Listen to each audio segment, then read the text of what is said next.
In the heart of Umuoma, a peaceful village surrounded by green hills and tall palm trees, a baby girl was born on a quiet autumn morning. Her mother, Mama Ada, looked at her tiny body and smiled. "She is small, but strong," she whispered. Her father nodded. "We shall name her Choma, God's gift." Choma was the last of 5 children. She had 3 older brothers, Obinna, Chinedu, and Ekene, who were tall and strong like warriors. Her only sister, Ada, was plump and beautiful with round cheeks that people always admired. From the time Chioma could walk, everyone noticed one thing: she was different. While her siblings had full cheeks and strong bodies, Chioma remained thin, no matter how much she ate. Growing up, Chioma tried everything to gain weight.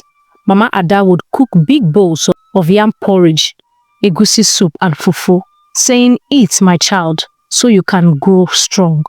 But no matter how much she ate, her body refused to change. At school, the other children teased her. "Chioma, are you sure you're not a spirit? Why are you so tiny?" Chioma was tall but very skinny. Some called her broomstick, while others said if the wind blows, Chioma would disappear. At home, things were not much better. Her brothers playfully lifted her in the air, saying, "Chioma, you are as light as a feather." Her sister Ada was admired for her beauty, often got gifts from visitors, pretty beads, wrappers, and even meat from the cooking pots. But Chioma, people only shook their heads when they saw her. This one is too thin. Oh. She needs more food." No matter what she did, people only saw her size. As Chioma grew older, she became more self-conscious. She avoided gatherings and never wanted to dance at festivals. Even at family celebrations, she would sit quietly, watching others have fun. One day, she cried to her mother, "Mama, why did the gods make me like this? Why can't I be like Ada?" Mama Ada sighed and pulled her close. "Chioma, do you know that every bird in the sky has its own beauty? The peacock is colorful, but the eagle is strong. The swallow is small, but it is fast. My daughter, you are not meant to be like Ada. You are meant to be Chioma." But Chioma did not believe her. One day, something unexpected happened. A famous wrestling champion, Obi the Panther, came to Umuoma. He was looking for young people to train, not just for wrestling, but for running, jumping, and agility. "Strength is not only about big muscles," Obi told the villagers. "A strong warrior is not just big, but also fast and smart." Chioma listened carefully. Could she have strength even if she was not big? Obi decided to test the village youth. He made them run around the village square. One by one, the others got tired. Big, muscular boys panted heavily.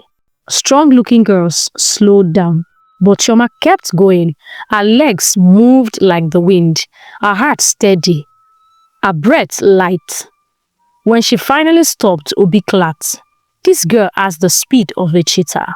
The villagers murmured, "Chioma, the skinny girl?" For the first time, Chioma felt something new: pride. A few months later, the king of Umuoma announced a special festival. The highlight of the event was a grand race. The winner would receive a bag of gold. Chioma wanted to compete, but when she told her family, her brothers laughed. "Chioma, please, you want to race against strong boys?" Chinedu asked. "Even if you win, the wind might carry you away," Ekene teased. Her sister Ada shook her head. "Why must you embarrass yourself?" But Mama Ada held her hand. "Go, my daughter, show them what you are made of." On the day of the race, the whole family gathered. Strong boys and girls stood at the starting line. Chioma saw the same girls who had laughed at her, the same boys who mocked her. On your marks, the drummers started beating their drums. Boom, boom, boom. "Get set, go!" Chioma ran like the wind. The earth pounded beneath her feet. but she felt light, like a bird in the sky. One by one, the others slowed down. Muscles were not enough. This race needed endurance, speed, and determination. As Chioma approached the finish line, the crowd gasped. She was ahead, and then she won. The whole village erupted in cheers. Chioma has won. The king himself smiled. From today, Chioma shall be known as the Wind of Umuoma. That day, everything changed. People no longer called Chioma broomstick. Instead, parents told their children to be like Chioma, strong, fast, and proud of yourself. Her brothers looked at her with new respect. Her sister Ada hugged her tightly. And for the first time, Chioma looked at her reflection in the river and smiled. I am not meant to be like Ada. I am meant to be me, she said to herself. From that day, Chioma walked with confidence, knowing that true beauty was not about size nor shape. It was about believing in yourself and that everyone had his or her own uniqueness. After winning the race, Chioma's life changed in ways she never imagined. People who once mocked her now admired her.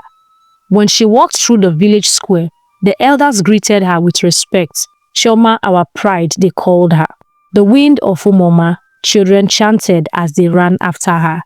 Even her brothers who once teased her now bragged, Chioma is our sister, the fastest girl in the whole village. But Chioma knew that winning the race was just the beginning. She had discovered her strength, but now she needed to use it for something greater. After 3 months, a big tournament was announced. It wasn't just like the village tournaments, but it was in the big city. Nothing like Chioma had seen. She was a bit tense, but her mother encouraged her. Chioma, your feet dances with the wind. Don't be afraid. You will go and bring victory to Umuoma. The city was nothing like Umuoma. The houses were tall, the streets were wide, and the people dressed in fine clothes. But Chioma did not have time to admire sights. She had come for a reason to compete. The tournament grounds were filled with young men and women. When Chioma stepped forward to register, a boy beside her laughed. Are you lost, little girl? He sneered. This is for warriors, not children. Chioma ignored him. She had heard worse. Instead, she signed her name with steady hands. Let the tournament begin, the announcer's voice rang out. The first challenge was a test of strength. Warriors had to push a large stone across a marked distance. One by one, the contestants stepped forward, their muscles flexing as they pushed with all their might. Chioma's heart sank. How will I move such a big stone? I am not strong like them. Then she remembered Obi the Panther's words. Strength is not about big muscles. It is about knowing how to use what you have. When it was her turn, Chioma took a deep breath. Instead of pushing with brute force, she ran around the stone, finding the perfect angle, then used her whole body to roll it forward. Little by little, the crowd gasped. She is not pushing it with strength, she's pushing it with skill, someone shouted. And before anyone knew it, Chioma had moved the stone across the line. The second challenge was even harder. Contestants had to chase a fast-moving wooden cart and catch a flag tied to it. Chioma's heart raced with excitement. This was her kind of challenge. As soon as the cart was released, the strong warriors tried to chase it, but their big bodies slowed them down. Chioma, light as air, moved like a shadow, weaving through the dust. The crowd watched in amazement as she overtook every single contestant and snatched the flag with ease. Incredible, the girls moved like... Incredible, the girl moves like the wind, the announcer cried. Chioma returned home to Umuoma not just as a winner, but as an inspiration. Children no longer feared being different. They wanted to be like Chioma. Mama, I am small like Chioma. Maybe I can be fast too, a little boy said. I don't have to be big to be great, a young girl whispered. Chioma smiled. She had learned the most important lesson of all. True strength comes from within. And so the girl who once wished to change herself became one who changed the whole world around her. Chioma went to various competitions representing her community, winning medals until she became an international champion. She became very rich. While those who once laughed at her stayed in the village, she was traveling abroad as though she was visiting Lagos. She built a mansion for her parents in the village. Whenever she visits a village, the whole village will gather at their mansion. The same Chioma who was once humiliated became the most respected person in the entire village because she embraced herself and never let people's words pull her down. And so Chioma's name was never forgotten in Umuoma. The girl who once felt invisible became the wind that no one could catch. Moral lessons. People will always talk, but what matters is how you see yourself. You don't have to look like others to be special. Your uniqueness is your gift. Confidence makes a person shine brighter than physical appearance. Your differences are your greatest strengths. Never let society's words define your worth. Strength is not just about size. It is about skill, speed, and wisdom. Believe in yourself even when others doubt you. God bless you.